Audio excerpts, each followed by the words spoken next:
Okay, well, hello everyone, and thank you for joining Clean Sea Seafood's full year FY24 results webinar. My name is Rob Grattan, Clean Sea CEO, and also on our call is CFO David de Blasio.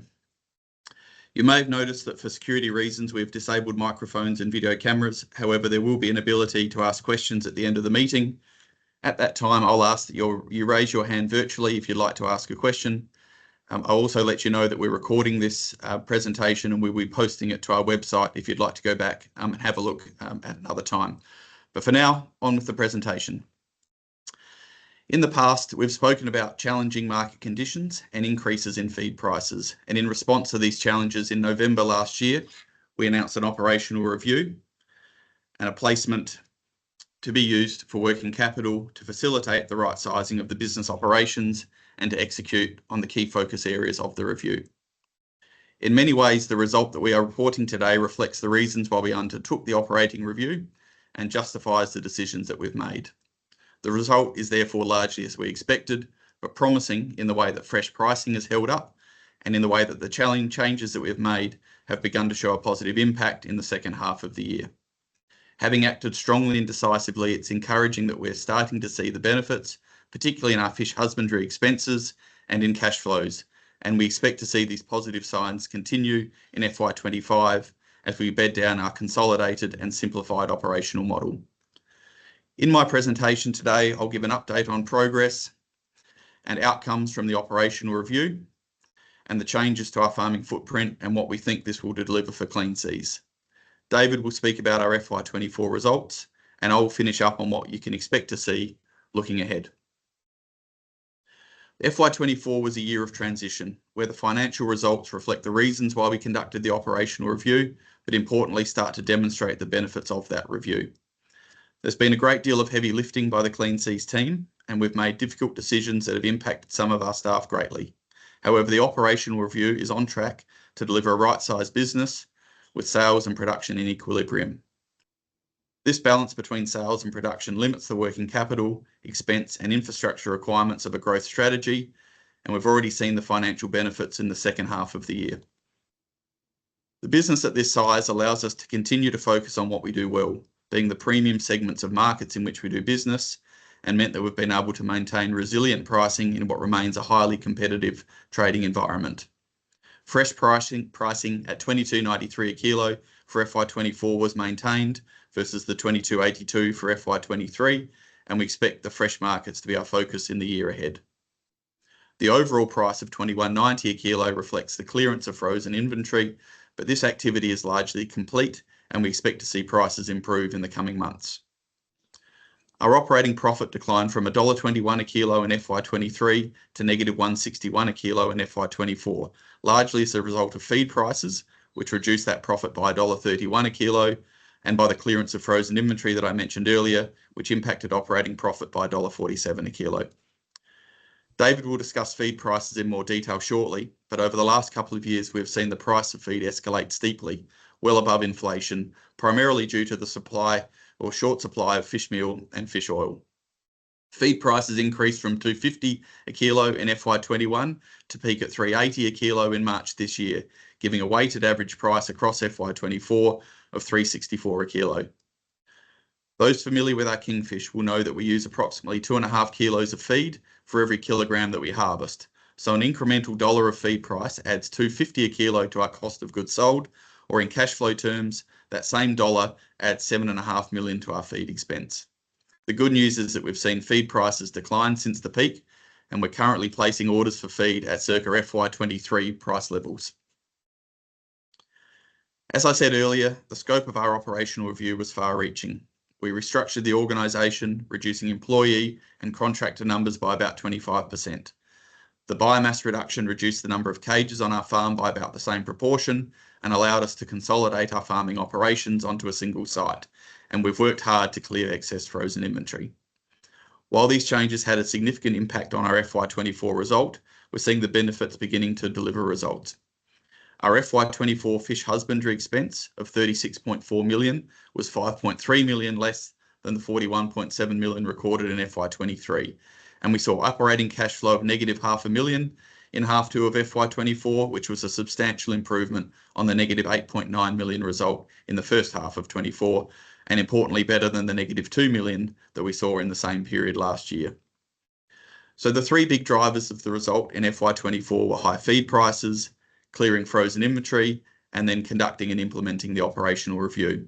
We can take confidence from the fact that feed prices have come down to FY23 levels and are still falling, that frozen inventory is halved and excess stock will be gone by next month, and that the operational review, including organisational restructure, biomass reduction and farm consolidation, is now complete. I won't spend too long on this slide, but there were 5 key actions that came out of the operational review, all of which are either complete or on track.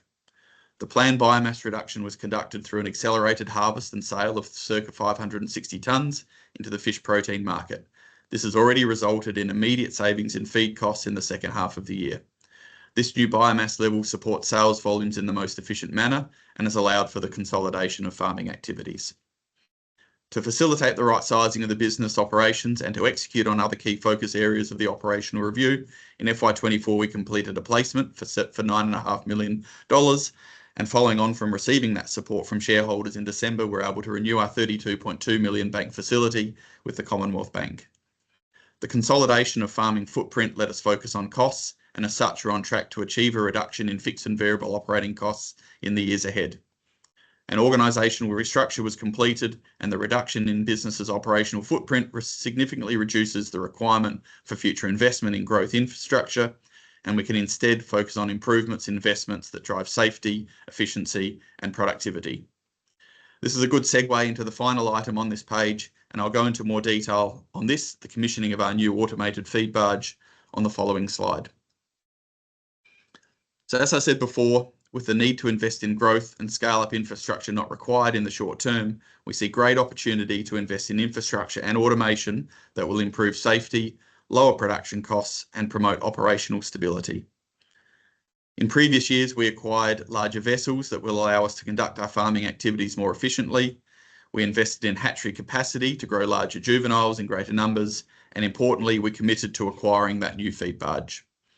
I'm incredibly proud and excited to let you know that our new automated feed barge, the Air Spirit, has been constructed and has been delivered into Port Lincoln, ready for our deployment to our farms.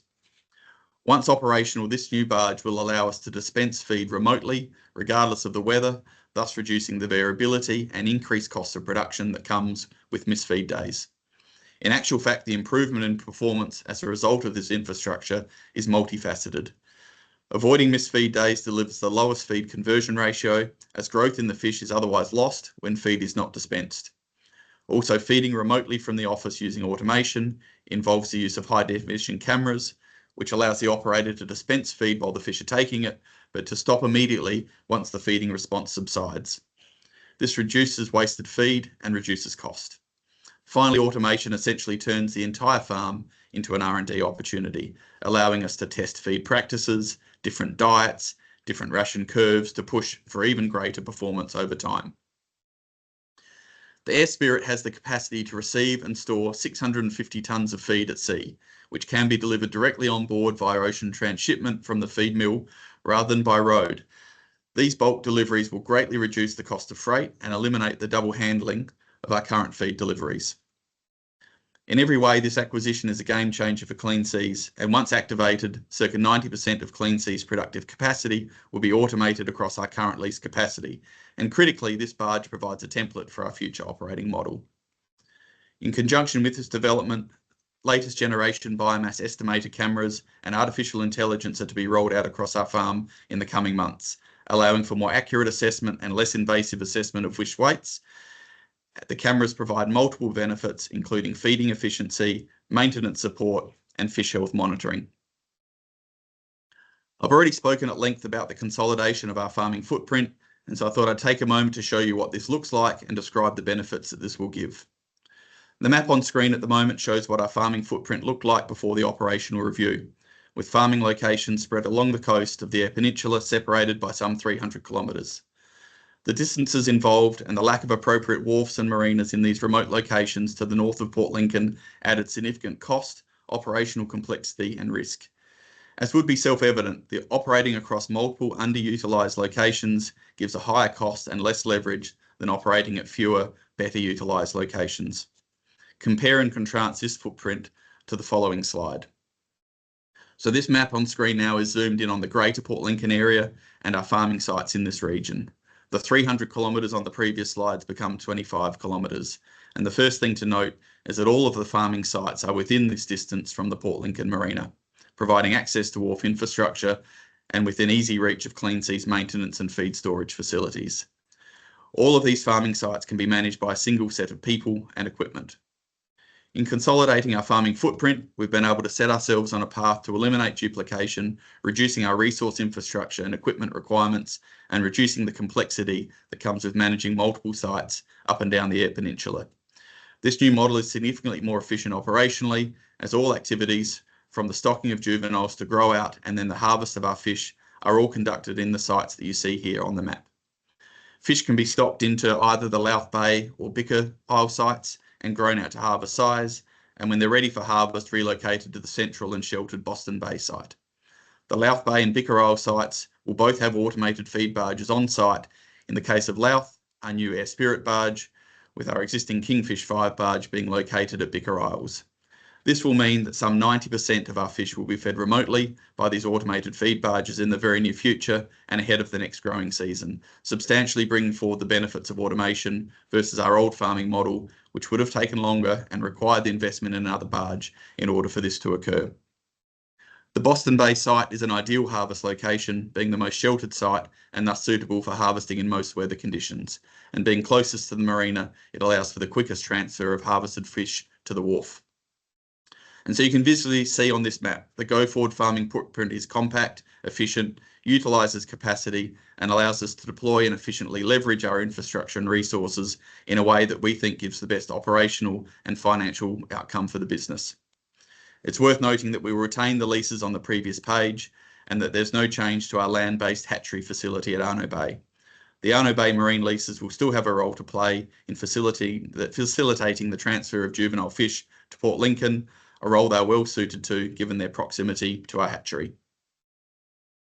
Now, before handing over to David for a look at the financials, we'd like to give you an indication of what Clean Seas might look like financially as a result of the changes we're making. As you can see in this graph, current feed prices have risen faster than inflation, where a CPI adjusted feed price would currently be about $2.90 per kilogram. Prices have instead reached $3.64 a kilo in FY24, which reflects the volatile market for fish meal and fish oil, especially supply shortages in these key component ingredients.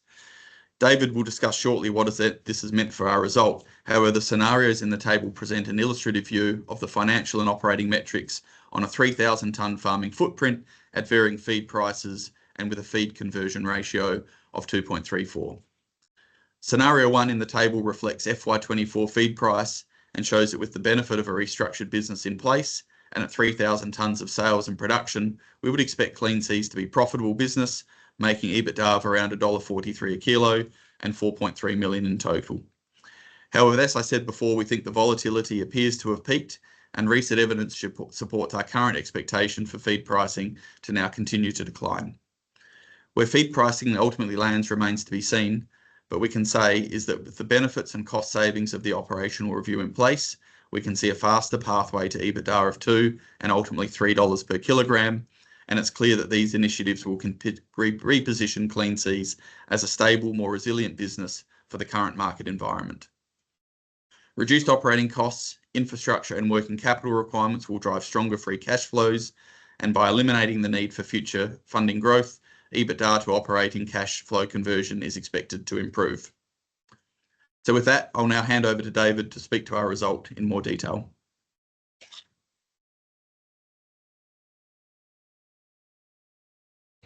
Good morning, everyone, and thank you again for joining us this morning. Having joined Clean Seas in mid-June, and despite the challenging FY24, I'm very excited to be working with Rob, the board, the executive team, as well as a wider group of employees and contractors, all focused on improving the company's performance.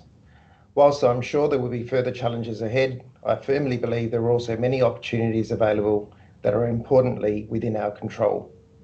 On to the FY24 results, and beginning with the financial overview slide on page 8. Revenue fell slightly to $68.8 million despite higher volumes as a result of lower frozen prices, which I will discuss in further detail in a later slide. Post-farm gate costs increased by more than 3% growth in sales volumes, mainly as a result of higher freight costs. Cost of goods sold was impacted unfavorably by lower net growth, while indirect costs remained flat. And put together, this delivered an operating EBITDA loss of $5.1 million, or negative $1.61 per kilogram of whole weight equivalent fish sold. The table-headed operating EBITDA bridge shows the main contributors to the decline in dollar per kilogram operating EBITDA as compared to the previous year. Underlying adjustments are comprised of three line items. First, the impairments announced at half year of $2 million of frozen stock write-downs and $10 million related to the 560 tonnes of accelerated harvest in December and January. Second, AASB 141 losses combined with historic cost allocations totaling $8.5 million. And third, non-recurring items of $3.6 million being operating costs incurred in FY24 associated with the organisational restructure and biomass reduction. When combined with the operating EBITDA loss, these underlying items together with depreciation, amortisation and net interest costs generated a statutory net loss of $33.5 million. On to slide 9, covering revenue and sales volumes, and as noted, FY24 sales volumes of 3,141 tonnes were 3% higher than FY23. Australia remains a strong market for clean seas with resilient volumes and pricing. Europe proved to be a challenging market in FY24 with increasing competition combined with global cost of living impacts and ageing of frozen stock, leading clean seas to aggressively discount the stock in order to clear it. As previously mentioned, an impairment of $2 million was taken at half year, writing the frozen stock on hand at that point in time down to net realisable value, with no further write-down necessary for the second half of FY24. North America and Asia showed mixed results for pricing and volumes, however remain viable markets for new business opportunities. Sales mix and pricing are outlined on slide 10. In FY24, the average realised sales price per kilogram of whole weight equivalent fish fell to $21.90 from $22.73 in FY23. However, this headline result only tells part of the story, with fresh pricing and volumes remaining robust in FY24. FY24 fresh pricing was marginally higher, with volumes marginally lower. FY24 frozen sales volumes increased to 550 tonnes of whole weight equivalent fish from 420 tonnes in FY23. For reasons previously explained, pricing fell sharply to an average realised price per kilogram of just over $17. On to production costs, which is slide 11. The upper chart shows a trend of feed costs against average feed prices, highlighting the impact of the operational review and specifically the biomass reduction program on feed costs. As Rob noted earlier, feed order prices peaked in March 2024, with current orders placed around $3.30 per kilogram of feed. In FY25, a review of feed diet, the introduction of the air spirit feed barge, and consolidated operations at Port Lincoln provide Clean Seas with several opportunities within our control to improve feed conversion and cost, notwithstanding any other benefits to feed costs that are generated from lower feed prices. Closing frozen inventory of 265 tonnes of whole weight equivalent is significantly lower than both the corresponding volume of 376 tonnes at the end of FY23 and the half-year figure of 530 tonnes. As the lower graph shows, monthly frozen production from October 2023 onwards has been reduced significantly in order to prevent any reoccurrence of an overhang of frozen stock. Cash flows are summarised on slide 12, noting that FY24 cash flows were a pronounced tale of two halves, with operating cash flows in the second half of FY24 a large improvement on the first half as a result of the operational review, while also being an improvement on the corresponding period, the second half of FY23. In contrast, investing cash flows were skewed to the second half of FY24, with $3.4 million expended versus $2.9 million in the first half of the year. As noted on the slide, a large proportion of CapEx in FY24 related to the air spirit feed barge and associated infrastructure. Future capital investment is expected to remain at similar levels to FY24, excluding the feed barge. Projects that deliver improvements in safety, efficiency, and fish performance outcomes will be prioritised. Finally, on to funding on slide 13. Net debt increased by $10.1 million over FY24 and by $4.1 million since half year. Gearing at the end of the year was 24%. The lower ending biomass for FY24 and the resultant sales volume outlook of 2,600 to 2,800 tonnes in FY25 are expected to result in similar gearing levels in FY25. And with that, I'll now hand back to Rob. Great, thank you, David. So for the rest of the year, our goal will be to continue to leverage our premium market channels and positioning in order to maintain pricing. As David mentioned, we're targeting sales volumes in the 2,600 to 2,800 tonne range for FY25, which is in line with previous guidance. And this is a level that we think supply will be below what the premium market will demand. As a result of this and the elimination of frozen clearance sales in Q1 FY25, the average pricing is expected to improve versus the $21.90 achieved in FY24. It's also noted earlier, feed prices have eased from record highs of $3.80 a kilo in March 2024, with current feed orders placed at $3.30 a kilo. Indications from our feed suppliers is that supply shortage that resulting from the constrained Peruvian anchovy catch is easing and that further price reductions are expected in the second half of FY25. The savings achieved through our consolidated farming footprint are expected to continue in FY25 as the benefits of a more efficient operating model are further realised. This model will be enhanced by the deployment of the Air Spirit, bringing automated feeding to 90% of our farm.